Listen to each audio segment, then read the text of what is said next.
6, kind of, tonight. So we've been on Genesis 6 a while. This is the 7th lesson, and predominantly we'll be looking down in verses 8 and after. But starting back in verse 5, to review a little bit, this is the section. This is the section in which the Lord says why he will destroy the world. And it's the same reason that he's going to destroy the world the next time he destroys the world. What it says in verse 5 is that God saw, he saw the wickedness of man was great on the earth. And so previously we said our first point is that we started with what the Lord saw.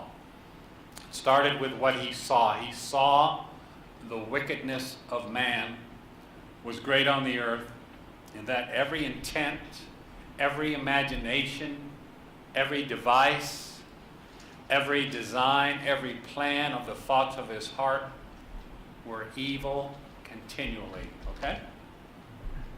Now if you go down to verse 11, you see the same type description. Corruption being mentioned again. The earth was corrupt, collectively, totally corrupt, filled with violence. Violence is a product of corruption. Verse 12 again, the Lord looks, it's corrupt. All flesh has corrupted its way upon the earth. So generally speaking, predominantly speaking, pandemically speaking, humanity is wicked to the core, and the wickedness has continued to manifest itself in a continually degraded society. Society, since the time of the fall, had gotten worse and worse and worse. Can you understand how that might happen? Do you think our society is worse today than it was 100 years ago? Think? About 75 years ago? 50? Even 25 years ago? 25 years ago. 1990 something or other. 1992 or whatever. Society has gotten really corrupt. Literature, the things that you read, is more base, more gross. It's more filthy, I believe, than it was in the past. Music, man. Well, I don't know. Maybe music was bad when I was growing up. I just didn't understand it, maybe. I don't know. Music seems terrible. Public discourse, how people speak to each other, what they say about each other. The language in general is vile, sordid, perverted. And some of us, now not Max, he hasn't lived that long, but some of us have seen, we've lived long enough to see those things, that deterioration happens. And what happens is when man is given time with his degraded and depraved heart, it gives him, he takes greater and greater license to degrade society. And the Lord saw that, and of course when we go back to verses 1 and 2 of Genesis 6, that degradation is exaggerated by the activities of demons on the earth. In verses 1 and 2, they had come down and they were convincing men and women to follow them, and men and women had made allegiances with them. The demons were convincing the people of the earth to follow Satan on the promise that they would escape the judgment of God and they would become like God. Same old lies that he told in the garden. And people got involved with demons. There was the words that in the Hebrew mean that they actually took demons in marriage, and all of these things compounded their wickedness. And that's what, in your outline, I believe the first word is, that's what the Lord saw. Okay? The second blank in your outline is we've looked at what the Lord felt. Verse 6. The Lord, it says, the Lord was sorry that he had made man on the earth and was grieved in his heart.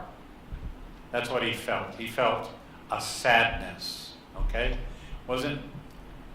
He felt grief over what man had become. And the Lord expresses, what we're trying to do here is express the emotions of God in human terms. But he was sorry. God, it isn't as if he's sorry because he's getting information he didn't expect.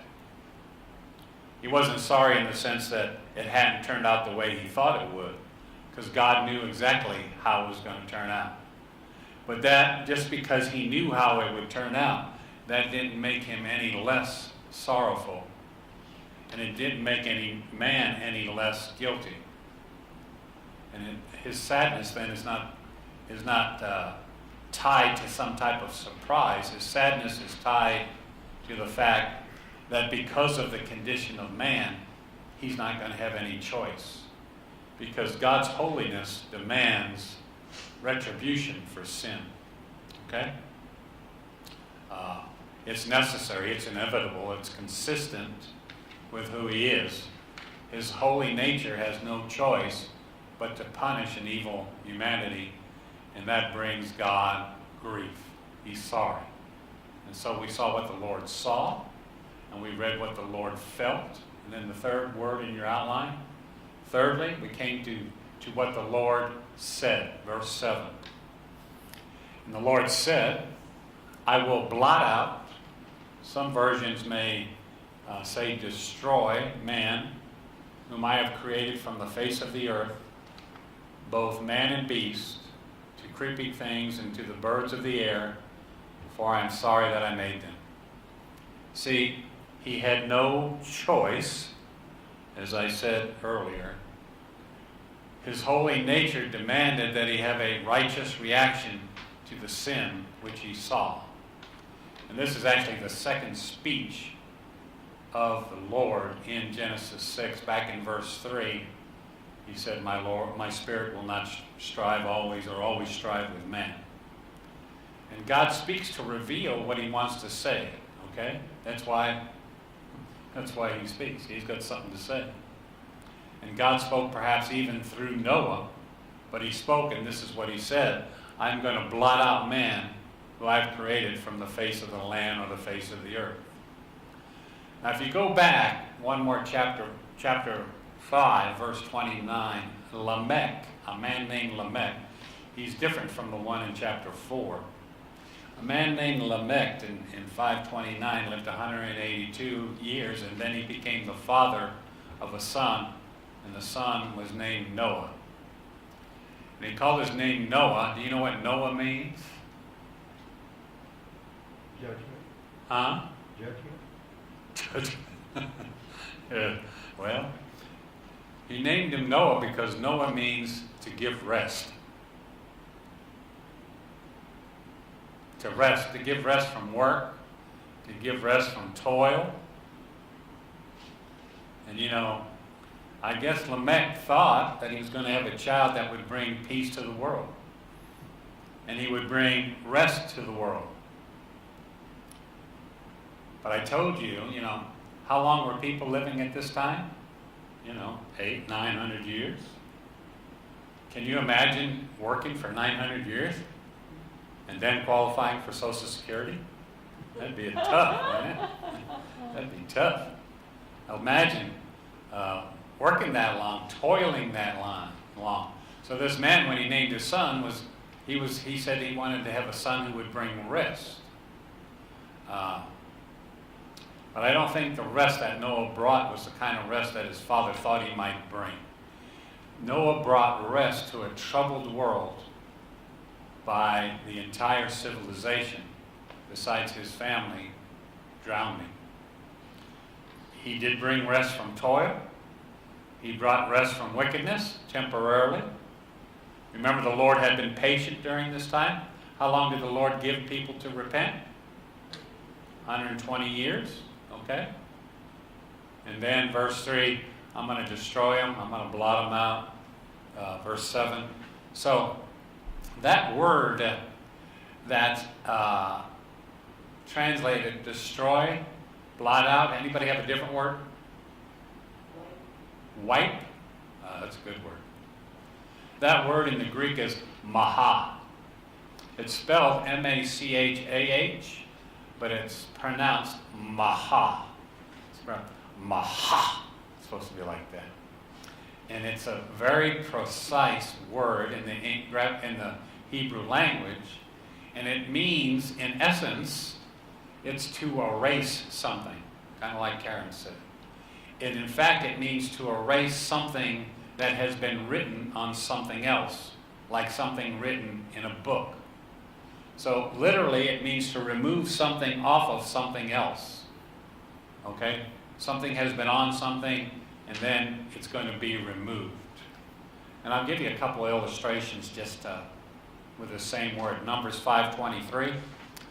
Numbers 5:23 says, the priest shall then write these curses on a scroll and then wash them off, maha, with the water of bitterness. Same term used, same idea. It's washing something off, literally removing it off of something upon which it was placed. Something written on a scroll, washed off. Similar usage. Exodus 32:32 is what I show in my notes. It says, but if thou wilt forgive their sin, and if not, please blot me out from thy book thou hast written.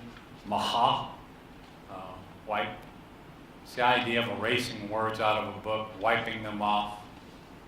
And the Lord said to Moses, whoever has sinned against me, I will blot them out of my book, wipe their name off the book, remove it. Psalm 69:28, if you want to write that down, same idea. There's a bunch of them in the Old Testament. So the idea then, so we understand what God is saying is, what's he going to do? I'm going to wipe man off the face of the earth. That's what it means. Literally, that's what he says. Okay? I will wipe man, who I have created, from the face of the earth, from the earth, okay, face of the land. You know, some people have suggested that Noah's flood was a local flood. Oh yeah. This would refute that it was a local flood. Some have suggested it just happened in the Mesopotamia Valley, the cradle of civilization. This would refute that. This was, in fact, a worldwide Holocaust. 2 Peter 3:16, which we've looked at numerous times, we'll continue to mention it tonight, says the world, Peter wrote that the world perished. Okay, the world. Genesis 7:23 says he blotted out every living thing that was upon the face of the earth. Every living thing.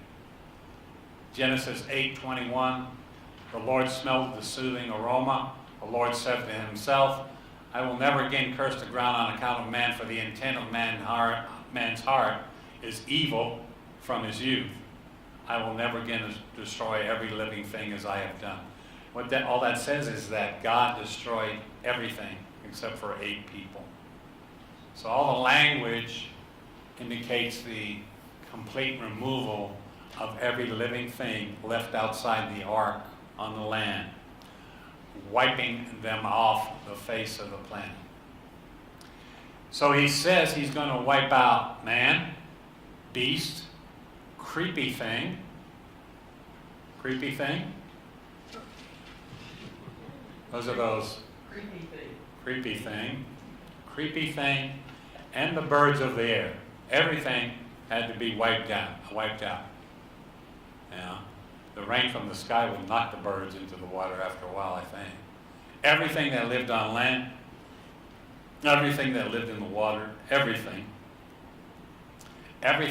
insects, snakes, flying things, animals, mammals, man, all were to be drowned. That's what God said. And I just want to try to explain to you the enormity of this destruction. I have read estimates that there were 9 billion people in the world at this time. Now you say, that's a lot of people. But remember, how often were people dying? Adam fell, lived 900 years. This only happened 750 years later. There were a lot of people living a long time. Not only did I read 7 billion, I read one suggestion that there was 10 trillion. Talk about overpopulation. But with all of those people, you would think there would be a lot of skeletal remains of those people.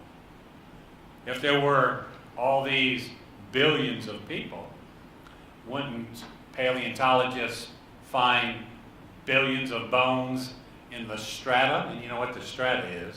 That's the sedimentary dirt, okay?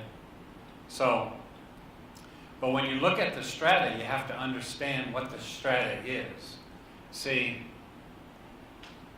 when evolutionists,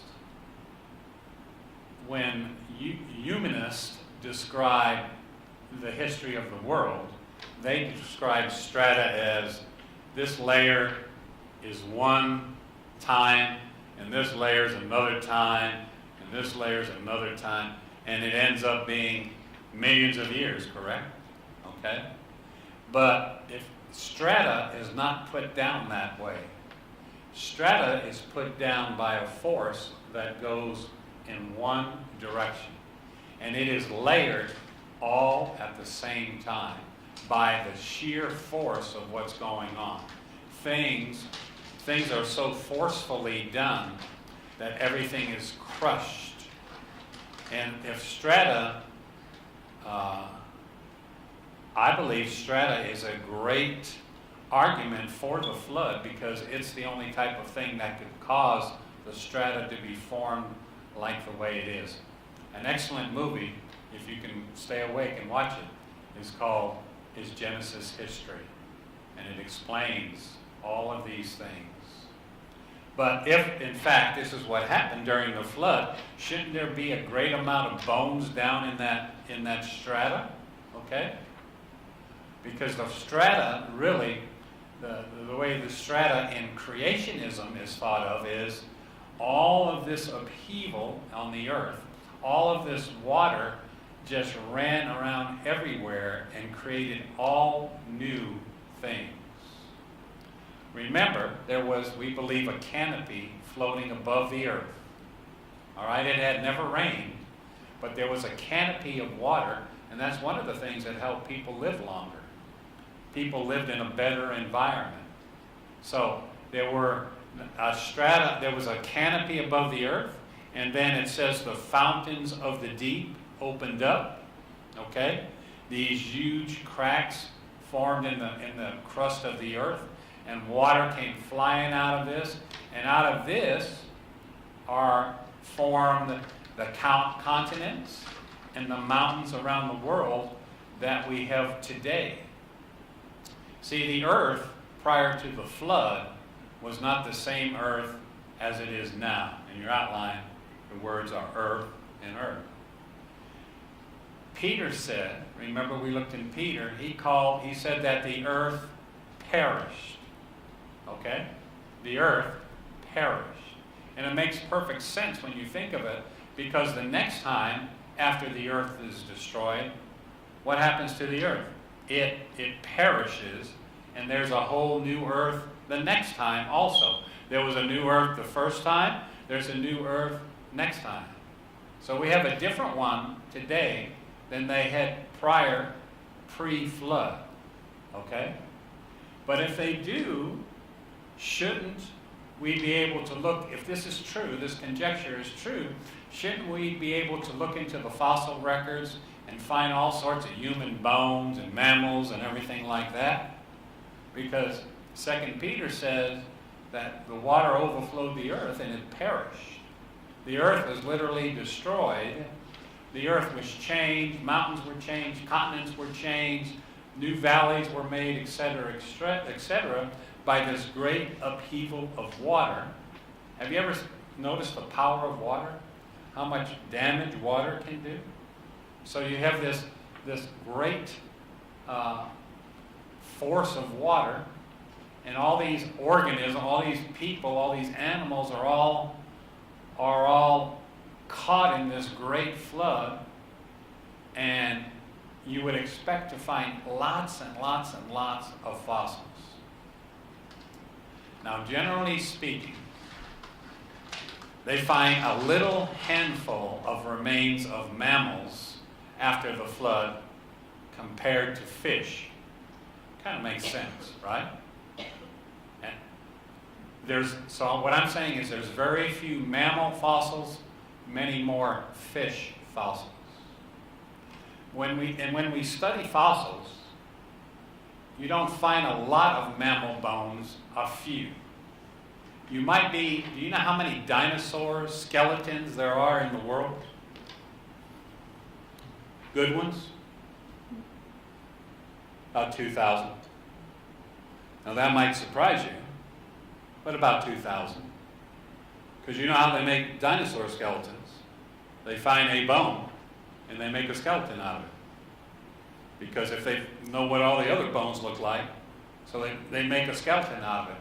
There are what they would call right around 2,000 good dinosaur skeletons in the world. And that's not very many because, fossils, even dinosaurs, I'm going to talk about fossilization potential. Even dinosaurs have a low fossilization potential. All creatures of the land that are mammals or that walk on the land have a very low fossilization potential. You know why? What happens when an animal or a person drowns and is left in the water? They blow up and they float. And then they're devoured. Predominantly. Okay? That's what happens when land animals drown, to include dinosaurs, people, mammoths, etc., etc. They float around, they come apart, water, bacteria, animal scavengers shred them, and whatever is left of the land animals and the birds, drowned by this intense rain, lacking in food, whatever their remains were, as the waters subside, as these great cataclysmic tides change the entire face of the earth, these carcasses, for lack of a better term, pound against things and they get disintegrated. If the bones are caught on rising mountains or the shaping of the continents, you have all this rocks grinding as these big fissures have opened up. All these things are grinding together, kind of like glaciers do today. Big piece of glacier came off of Antarctica today. The world is ending. You know what? You're right. The world is ending. So creation scientists will say we shouldn't expect to find a lot of land animal fossils and a lot of man fossils. Why with man? What would man do when it started flooding? What would his natural reaction be? Go higher. And that's probably what he did, being the most intelligent life form around. When it started to flood, the water started coming up, he probably tried to find higher ground. He may have jumped in his boat. I think there was boats because there was fish, so there was water prior to the flood. But after a while, he's not going to have anything to eat anyway, so it doesn't matter. Everything's going to be covered by water. But so typically, humans would be rising all the time, trying to get to higher ground again. Though they would succumb to the flood, they would bloat, they would float. Same type of thing as the animals. There's a book called, it's written by a guy called Marvin Lubenow, Lubenow. It's called The Bones of Contention. He's a Christian paleontologist, I'll quote him. We've recently seen more intense and successful research of humanoid fossils, or hominoid fossils. No one knows how many have been found to date. However, by my reckoning, a conservative estimate is that the total number of hominoid fossil individuals discovered might exceed 6,000. 6,000. 6,000. How many people lived on the face of the earth? 6 billion, conservatively. So that kind of makes the point. There just aren't a lot of these type of fossils, okay? And you might say, well, how can that be? We are always seeing all these fossils on TV and everything. But I want you to know something. Listen to these figures. 95% of all the fossils that have ever been discovered are marine fossils, water fossils. They are invertebrates, no backbone. What qualifies? Shellfish, corals, and those tubular things on the bottom of the ocean. 95% of all fossils found are in that one category, marine invertebrates. 95%, okay? That's a lot of all the fossils. They were trapped in that sediment, and they find them. So there's 5% of all the other fossils left. 95% of that 5% are algae and plant fossils. Okay? 95% of the remaining 5%. That means right now we're at 99.75% in total. Okay? We only have 0.25 of 1% left. 95% of the 0.25% are insects. Insects. That leaves you with 0.125 of 1%. That's where the vertebrates are, those that have backbones. And the majority of them are fish with backbones. So you know how much room that leaves for mammals, for men? An extraordinarily small amount, because most of them, their bodies, their bones, everything that God said, I'm going to wipe them off the face of the earth. You know what he did? He wiped them off the face of the earth. When God says he's going to do it, he's going to do it.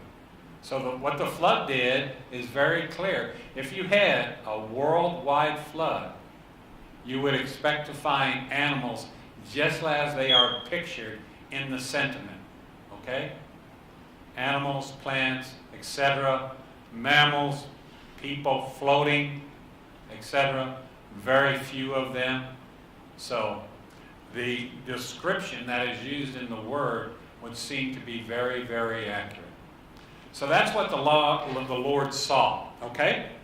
We've looked at what he felt, what he said, and what he saw, the evilness of man.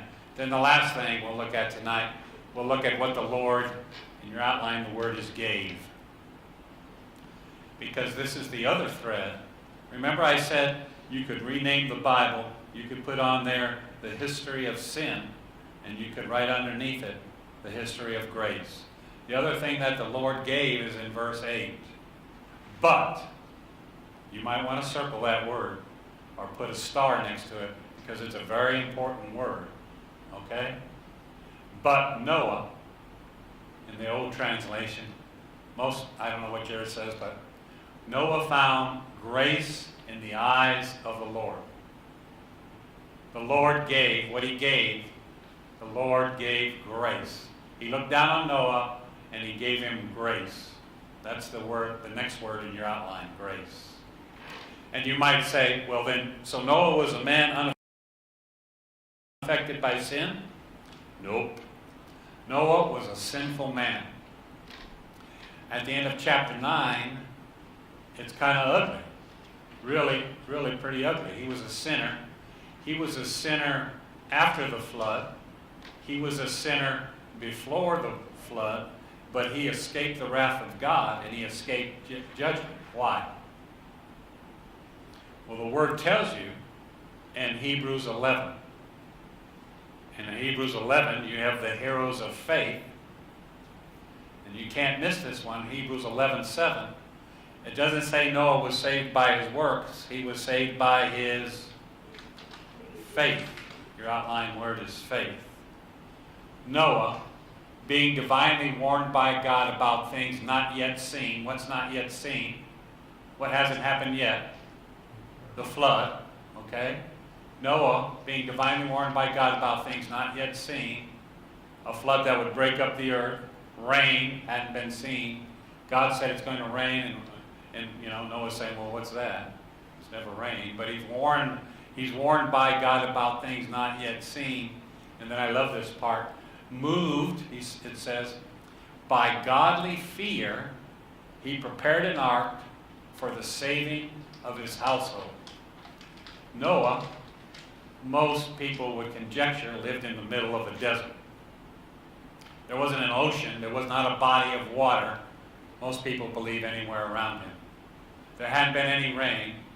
God said it's going to rain, and you're going to have to build a boat so you can float above the water or you're going to drown. And Noah believed God. He acknowledged God's warning, and you can, and God, he understands. Noah understands that the reason God is going to drown the whole world is because of what? Because of sin. And then because it uses this phrase, he's moved by godly fear. And then I love that. He prepared an ark for the saving of his household. And then it says, by which he, meaning Noah, condemned the world. How did Noah condemn the world? His faith, in contrast to the rest of the world, condemned everybody else in the world. Because he had enough faith to do what God said, and nobody else had enough faith. And for 120 years, as he built that big old honking boat, people laughed at him and ridiculed him for being stupid.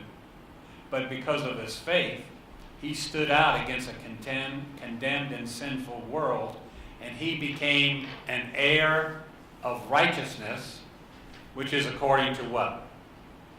According to his faith. So how are people saved in the Old Testament? Well, we've been talking about it Sunday mornings, and we'll talk about it more this Sunday. But they're saved by faith. He believed what God had said. He didn't know. Did Noah know about Jesus? Did he know about the cross?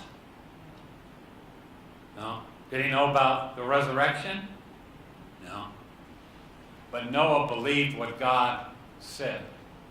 And God then, because of Noah's belief, because of his faith, which God gives him, that's another subject, his faith was sufficient. And because of his faith being sufficient, God gave Noah grace and righteousness. So God told Noah about sin. He told him that he saw the wickedness of man on the earth, and everything about him was only evil continually. He told him he was going to punish that sin, he was going to punish people for their corruption and their violence. He told them in verse 13, the end of all flesh has come before me, and I'm going to destroy them all.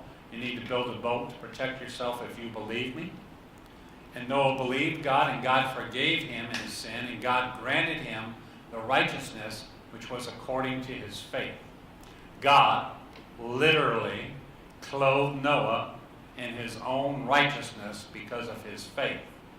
So Noah is a very, very, very clear illustration of, in your outline the word is salvation.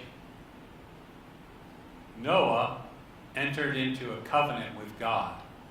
If you look back in verse 18, in fact it says, I will establish my covenant with you. By faith, Noah entered into a relationship with God, and he was saved, if you will, if you want to use that word. He believed God. He said, God, don't destroy me. Don't punish me. Don't drown me with the rest of this world. Forgive me. I want to escape your judgment. And he demonstrated by his faith, because one thing, and I'll talk about it Sunday night, one thing faith always has attached to it is obedience. He demonstrated by his faith, by doing what God told him to do and building an ark, and he received grace through faith. Though verse 9 says Noah was a what? He was a righteous man. Zadihik. Zadihik in the Hebrew. Tsaddiq. Tazidik. And it means wholly righteous. Totally righteous. You know, it cannot refer to someone who is partially righteous, occasionally righteous. Doesn't mean he was righteous now and not righteous later. He was completely righteous. Noah was blameless before the eyes of God. And there's only one way you can become blameless before the eyes of God. You can't be perfect, right? Anybody here perfect? He couldn't be perfect. You can't be perfect. I can't be perfect.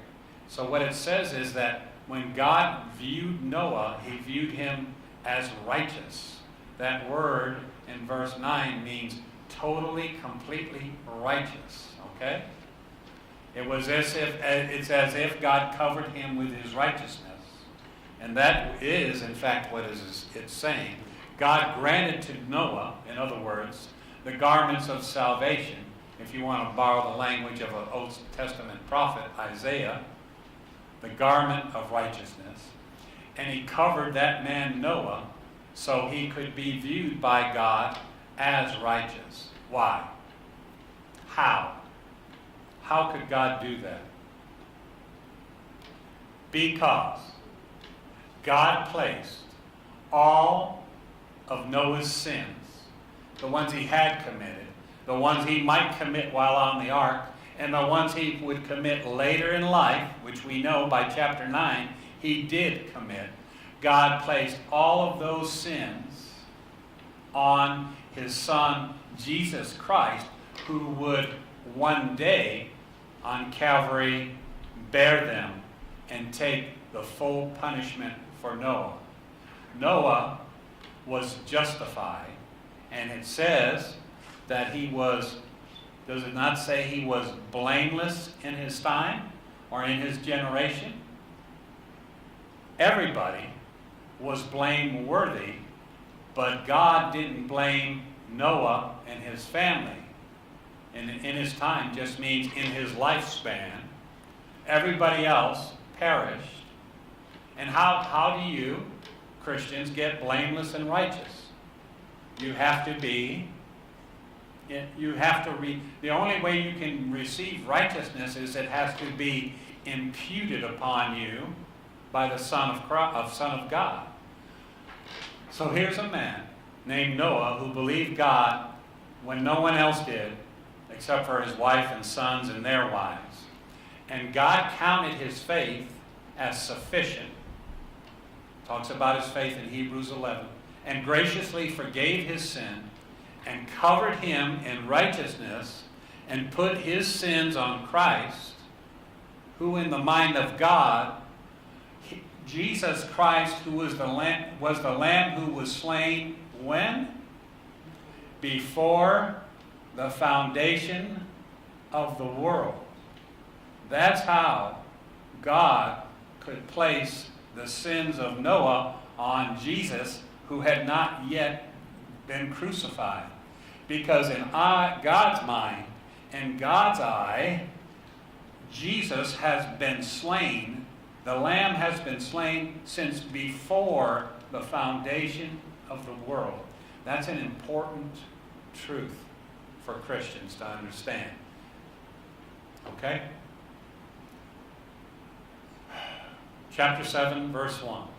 The Lord said to Noah, "Come into the ark, you and all your household, because I have seen that you are righteous before me in this generation," or this time. His family was righteous. He was righteous. They had come to faith and been great. They had been granted by grace righteousness. And for 120 years, 2 Peter 2:25 says, Noah, after receiving this imputation of righteousness, was a preacher of righteousness for 120 years. God had made him righteous, and he preached righteousness. And he preached that God will grant you righteousness, not on your own, not like Nicodemus was used to, but God will give you righteousness if you will only put your faith in him. If you'll confess your sin and repent. And sad to say, for 120 years, Noah tried to convince everybody of that truth, and only his wife and family would believe. So Noah was justified.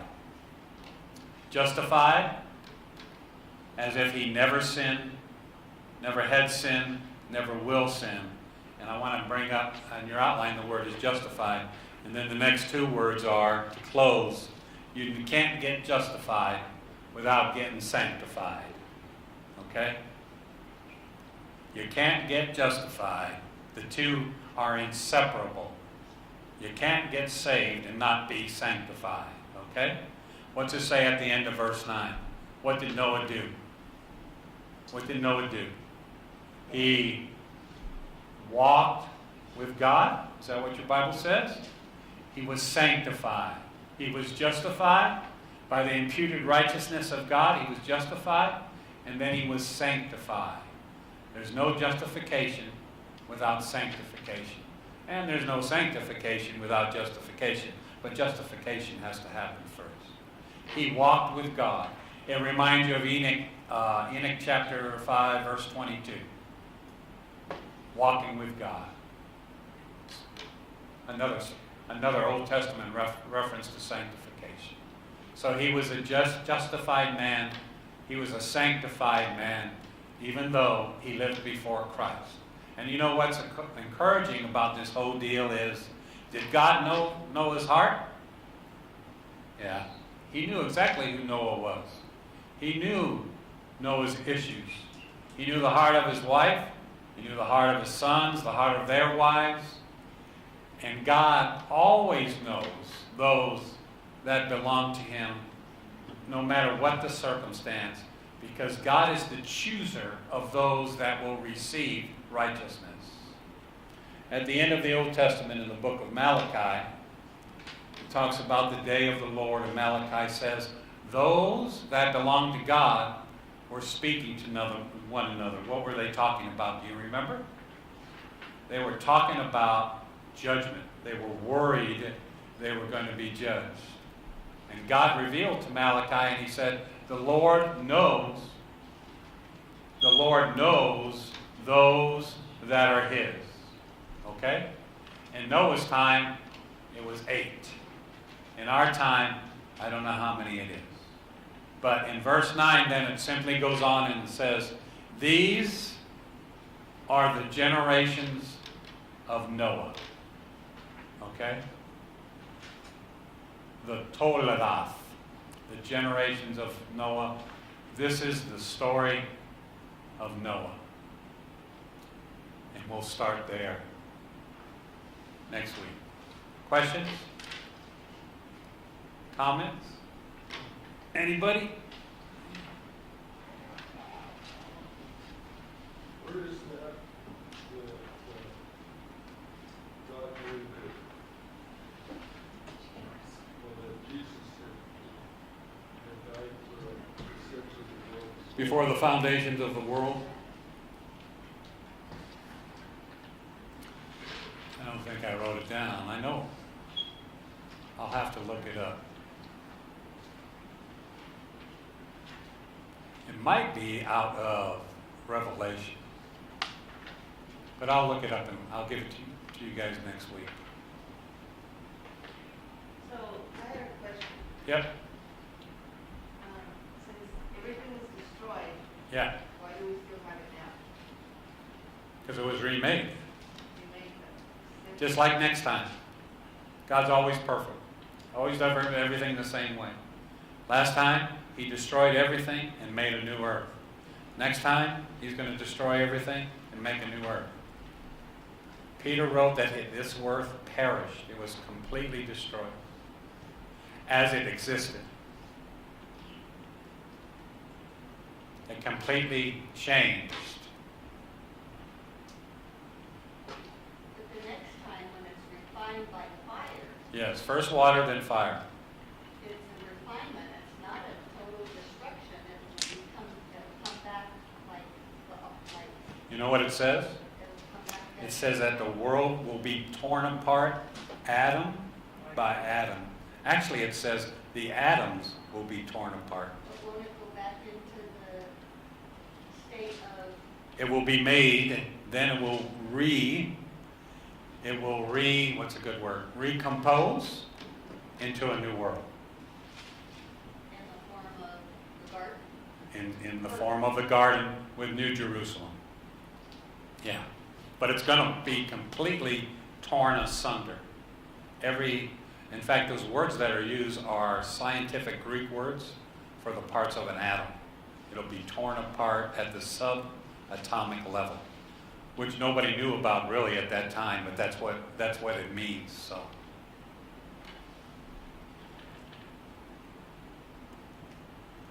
Yep, God destroyed it once in the flood.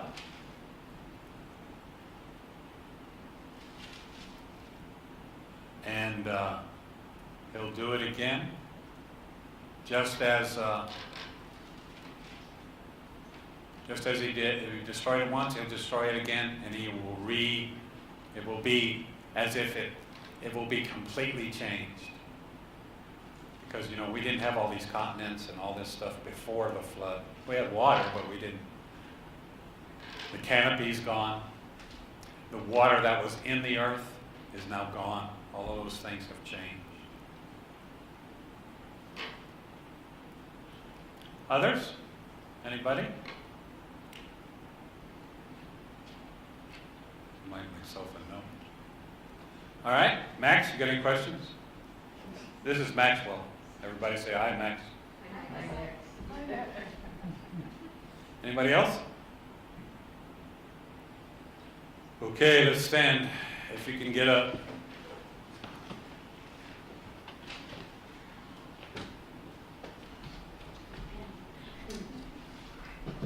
Let's join hands.